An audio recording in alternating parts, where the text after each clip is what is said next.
তোমরা অনেকেই জেনে থাকবে ঘি ময়েশ্চারাইজারের কথা। ইউটিউব ইনস্টাতে কদিন আগে অনেক ভাইরাল ছিল, তো আমিও এটা ট্রাই করছি। ঘি নিতে হবে ফার্স্টে আর জল, এটার মেন দুটো ইনগ্রিডিয়েন্টস। আর ঘি এতটা নিয়েছি, যদি নষ্ট হয় আমার মা আমাকে মেরে ফেলবে। আর এর একটা বিশুদ্ধ নাম আছে, যেটার নাম হলো সত্য ধ্বত্ত ঘৃত।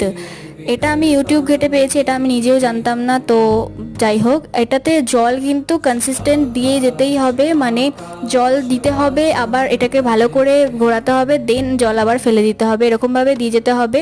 আর ফার্স্টে আমি একটু ভুল করেছিলাম, আমি অনেক কম জল দিয়েছিলাম, সেই জন্য আমার প্রায় 2 থেকে আড়াই ঘন্টা টাইম লেগেছিল। আর আমি একটু কেসার দিয়েছিলাম, দেন এতটা জল বেরিয়েছিল। আর তোমরা কি করে বুঝবে এটা হয়ে গেছে? যেই থালাটাই করছো সেই থালাটা উল্টে দেখবে, যদি না পড়ে যায় তাহলে ভাববে হয়ে গেছে।